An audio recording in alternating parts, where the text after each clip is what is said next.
Well, hello, Juno. I'm Erica Lee, and welcome to Juno's Open House. I want to thank you for joining us this gorgeous sunny afternoon. It is beautiful out there today in Juneau. But it's good to tune in and get your real estate help from Erica Lee. So, today I have a fantastic show ready for you. I have a special guest, one of the queens of real estate, Miss Karen Wright. Hi, Karen. Hey, how are you, Erica? Oh, I'm doing fantastic. I'm so happy and pleased to have you here today. Karen, you have been doing this for a while. How long have you been a realtor? I lose track. It's like Okay. 9, 10 years, something like that. Oh, just for a minute, right? Yeah. Kind of new at this. No, not really. No, Karen has been at this for quite some time, and even before I was a realtor, I can remember looking at the newspaper, and I was starting to get my license and doing all that kind of jazz. And I saw Karen in the newspaper. I was like, I want to be like her. So, no joke. So, it's quite an honor to have you on the show. Thank you. Yeah. Thank you so much. Good. Well, today we are gonna focus on for sale by owner versus using a realtor. Now, I'm a licensed realtor. I work at the office, Southeast Alaska Real Estate. Karen also works at Southeast Alaska Real Estate with me, and she's also a licensed realtor. So we're just gonna have a nice, fair discussion of, for sale by owner versus using a realtor. Karen, just pulling it out of the hat, I mean, what are your thoughts about for sale by owner versus using a realtor? Are there some benefits to using a realtor? There's definitely some perceived benefits. Some of those benefits, people think that they get to keep more money, or that they can sell their home for less and let the other person be able to afford more home and have it for less. The problem is it doesn't always work that way. What happens a lot of times is you'll actually not necessarily know what the true value of your home is, and so most people will leave more money on the table than they actually would be paying a realtor. In fact, on average, most people will underprice their home by 11%. And, as you know, we're not really supposed to talk commissions and how much those are. But the most I've ever heard anybody taking on a normal home is considerably less than that.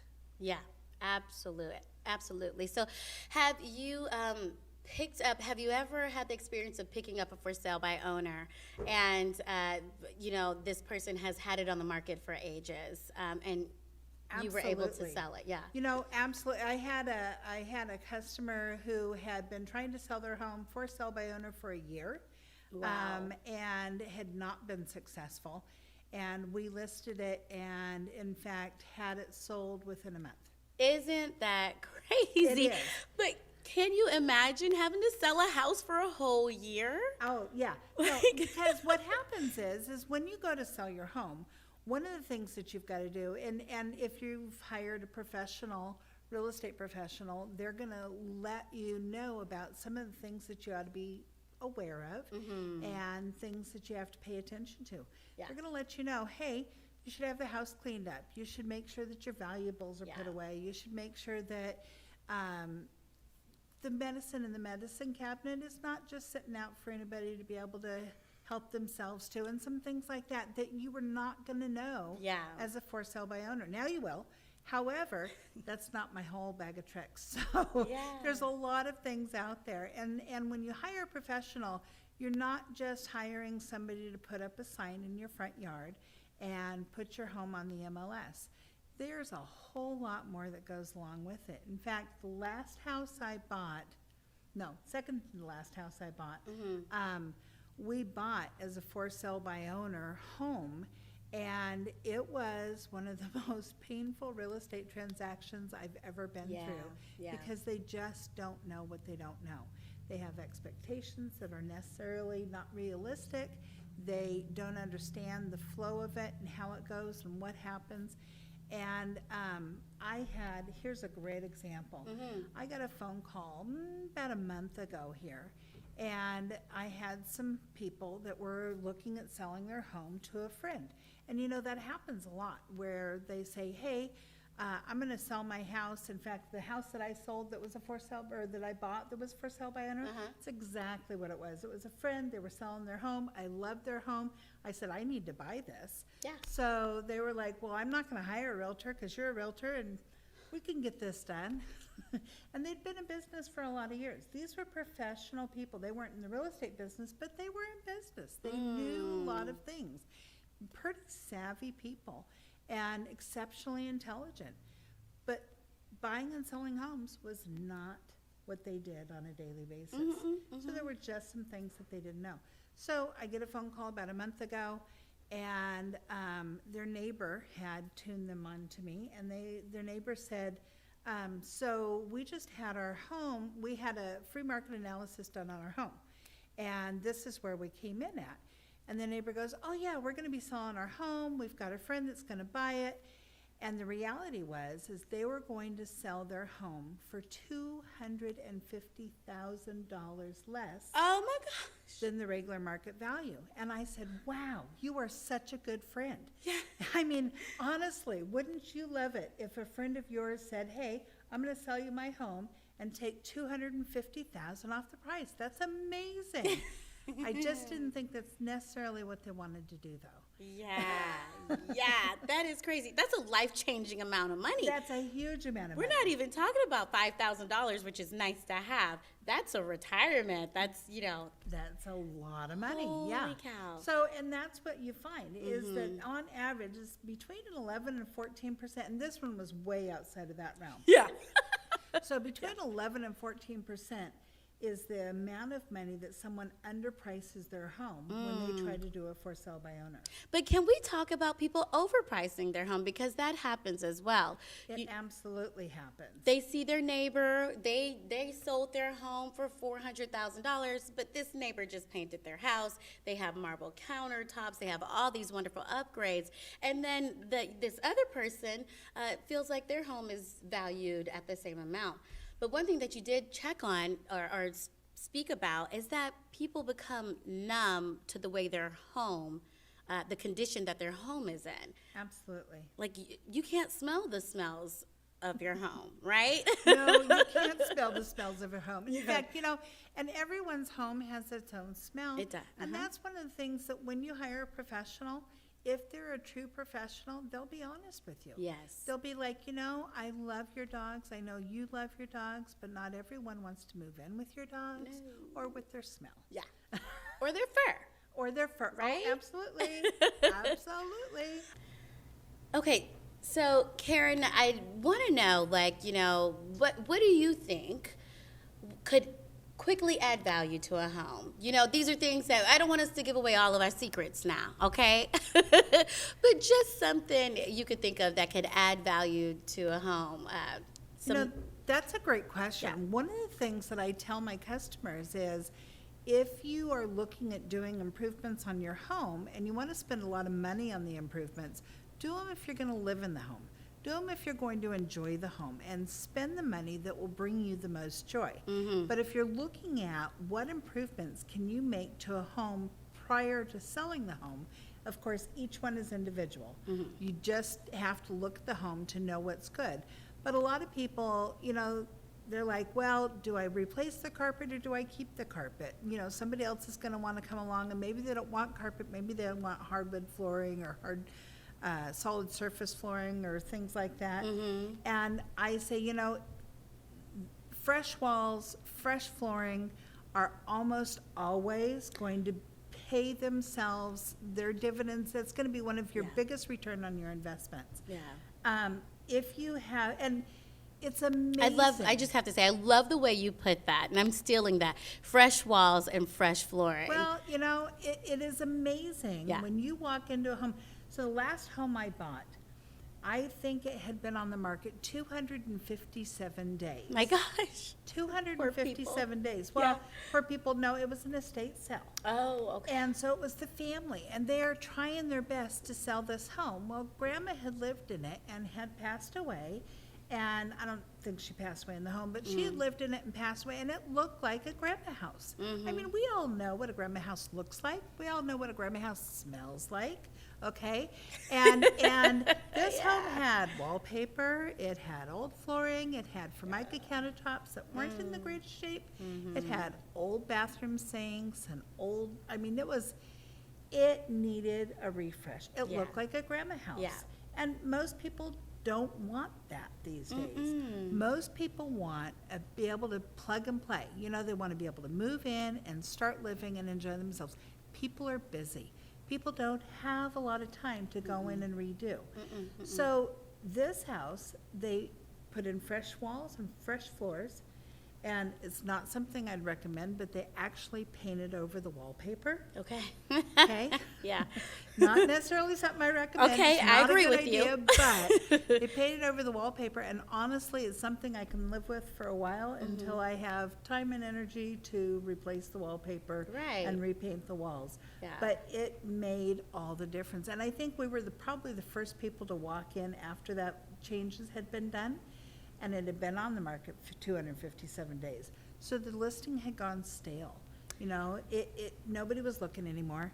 Nobody was interested anymore. They'd all seen the old stuff and they were like, yeah, I'm over it. I'm not even interested anymore. And people start to assume there's something terribly wrong with They it too. do think there's something wrong. You know, Yeah. if your home has been on the market too terribly long, then they're like, what's wrong with it? Why isn't it selling? Why is the price wrong? Is there a house wrong? Are there some major defects? What are they hiding?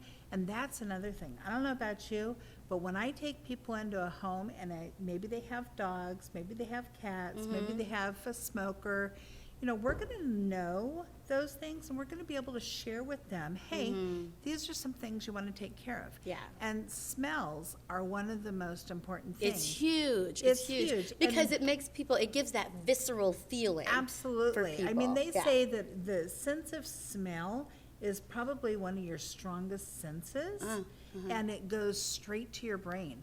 And if you are nose blind because you live there and you don't realize what your home smells like, and you don't have somebody to come in and honestly give you feedback, Yeah. then, or maybe you do. Maybe you know you have an issue. And so what do most people do when they know they have an issue? I don't know, fix it? Well, no, they don't fix They it. don't? Oh, okay. They don't fix it. What most people do is they'll start burning candles, or they'll do incense, or those Febreze, Scentsies, or yeah. Febreze. So Yeah. they'll start artificially smelling up the area. Yeah. And I don't know about you, but every single time I walk into a home and someone has artificially smelled up the area, they're like, oh, what are they hiding? What's wrong? What's going on? Because those smells will always come back. That's true. It's true. And most often I hear, oh, that smell gave me a headache. You know? Exactly, exactly. Yeah. And so if you don't realize this, then that's probably going to be your go-to.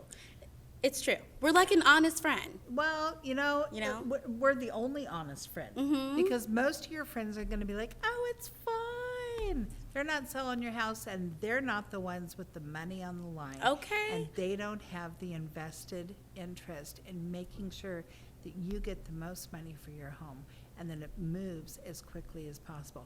Now, one of the things that I see with for sale by owners most of the time is I see for sale by owners who think that they've got this. I mean, it doesn't look too hard from the outside looking in, right?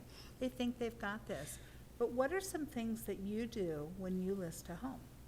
Oh, so many things. One thing that you spoke on is making sure it looks nice and getting rid of junk. I have a home that I'm getting ready right now, and I walked in there, I'm like, you need a storage unit, okay? You either need to sell it or you gotta get a storage unit because there's junk. Everyone's just like, it's just a little bit, and my daughter this, and my son this, and my other daughter. No. Nobody wants to see your life story because when they walk in, when a customer walks into the home or a buyer walks into the home, they need to see themselves there. Oh, I can put the piano there. Okay, the crib can go over there. So one of the first thing I do is get that home ready, and declutter, declutter, declutter. I understand clutter. You walk into my house right now, it's nothing but clutter, clutter, clutter. But when it's time to sell, it's time to get rid of all of it. And that is my main thing. And then something else that I do that I think is important is I do professional photographs, because people are shopping online. You know? People start shopping online for homes 6 months before they ever walk into a home. Look at that. At least 6 months before they ever walk into a home. And by the time they walk into a home, they're ready to spend money. They want to be able to go in and buy a home today. One of the things that I do when and you're absolutely right. I always tell my customers, I'm like, you know what? Here's the thing. You're going to be moving anyway. Start packing now. Yeah. You ain't got nothing to lose. I mean, seriously, this is just going to make your life easier in the end. So go ahead and start packing. And when you're packing, you're putting stuff into boxes. People are going to anticipate that if they see boxes in the corner of one room, it's not the end of the world. Yeah. Storage unit's great. Yeah. But some people can do it and some people can't. And Yeah. so if you can't, then what? So if you're moving, you're going to be packing up stuff. Go ahead and take all the valuables, all of the little things. And what I tell people is if you haven't used it in the last 2 months and you're not going to use it in the next 2 months, pack it up. Yes. So Yes. that means holiday items. Knickknacks. Knickknacks, oh, absolutely. Family photos. I don't know about you, but I don't necessarily want everyone to come in and look at all my family photos. Those are very personal to me. And I don't think that I want Joe Blow to looking at my little girls and my grandson and my granddaughter. That makes me a little bit uncomfortable. I find that buyers are distracted by it. Yeah. They look, and Juneau's so small. It's not like we're in LA. Oh, I know that. Yes. Oh, man. She was so mean to me in high school. Like, I had that habit. Like, I don't want to buy this house. I'm like, well, maybe y'all could get over it. No. Because I think you like this, I think you like this home. So I agree with you. Like, the personal photos can come down, and you can keep the artwork up. Sure. Yeah. Sure. And one of the last homes that I sold, I walked in and she had beautiful artwork all over the walls, absolutely everywhere. And I'm like, this is lovely, but you don't want to overload it. You want to just give a suggestion. Yeah. You just want to give them an idea of what they're looking for. And part of that is the wisdom and the knowledge that comes from experience. Because you're not paying for me to sell just your home. You're paying for the 10 years that I've been selling everybody else's homes and the knowledge that I have gleaned over that time. Now, Karen, I have to play devil's advocate here. Uh-huh. So we're talking about for sale by owner versus realtor, okay? And of course, we're mildly biased. But what are some benefits of doing for sale by owner? That's a great question, Ericka. Thank you. And I am absolutely biased, hands down. Benefits are doing for sale by owner. Can I be really honest? I love honesty. Yep, I love honesty too. I don't think there are many. Okay. There's perceived benefits, but I think that the real actual benefits don't exist. Okay. I love it. Thank you, Karen, for being honest. I'm going to throw some things out there, though. Yes. No, please. So there are some people that have done multiple transactions. I have dealt with some people who, they buy, sell homes and they move around a lot, like Costies, Sure. So I feel like, if they've done it a few times that they can get through it. But then you do have that risk of not having the right price, too. I mean, no one has better market value than realtors. Absolutely. I And even- that's only because we know what the market's doing right now. Yeah. Now, I don't know about you, but I actually, when I have someone that's looking at selling their home, I will say, I'm going to do a market analysis for you, but it's only good for right now. Yes. And if we wait 2 or 3 months, right before we list your home, I'm We going to gotta- run another one just yeah. to make sure the market's in the same spot because it's dynamic and it's changing constantly. Especially right now. Especially It right is so unpredictable. When I'm, like you said, I have someone now we're about to list, and, she's probably going to list in about a month. And I told her home value. I was like, well, look, okay, a month later, I need to redo this because I predict, I hope, and I don't know about hopefully or hopefully not, but I predict that our market will continue to change. And as of right now, we're on the upwards trend. So I'm like, I don't want you to miss out on any money, Right. by using this old price. So what do you think benefits of doing a for sale by owner are? I think the benefits could be that you have more control, okay? Perhaps the decisions that you make may not be absolutely the best, but you can control the scheduling, you can control that price. Sometimes I find myself negotiating with the seller, almost as much as I negotiate with the buyer. And I'm the listing agent, and Sure. we're negotiating that price. So do yeah. you think that's a benefit for them to actually control the price? Because I think when I speak with my sellers, ultimately it's their home, it's their decision. So I'm like, here's my personal, professional opinion based on the facts and the information I have available to me. But ultimately, here's what my best sources tell me, and with the most up-to-date information. And I will share with people, most of the time, if you're too far outside the realm, what happens? If you overprice a home, You don't get viewings. you don't get viewings, you don't get offers, you don't get a whole lot of things. If you underprice a home, what happens? Well, you lose money. You'll It goes lose real it. fast. It goes really fast. I mean, honestly, Yeah. $250,000, that's a lot of money to leave sitting on the table. That's I mean, legendary. that is so generous for their friends if that's really what they wanted to do. Now, Yeah. if it's not really what they wanted to do, maybe a different decision is worth it. Yeah. Well, yeah, I do think I'm not, when I go to the doctor's office, I'm not going to go in there and tell the doctor, what I think is, well, I do that because I'm Well, stubborn. I think most of us do, right? Most of us will go into the doctor and be like, here's what's going on. Yeah. But why are we in the doctor's office? Because they are the professional. We Yeah. expect them to know a little bit more than what we know. We expect them to have insight and information that I guess we could Google it. We Mayo could Clinic. WebMD it, but honestly, we may misdiagnose it. I think so too. Yeah. Well, Karen, I have to say thank you so much for coming on the show. I really have enjoyed it. And guys, you guys got the verdict right here on Juno's Open House. You thinking about doing for sale by owner? Don't do it. Call us instead. This is Ericka Lee with Juno's Open House. Have a fantastic week, and I'll see you next time. Bye.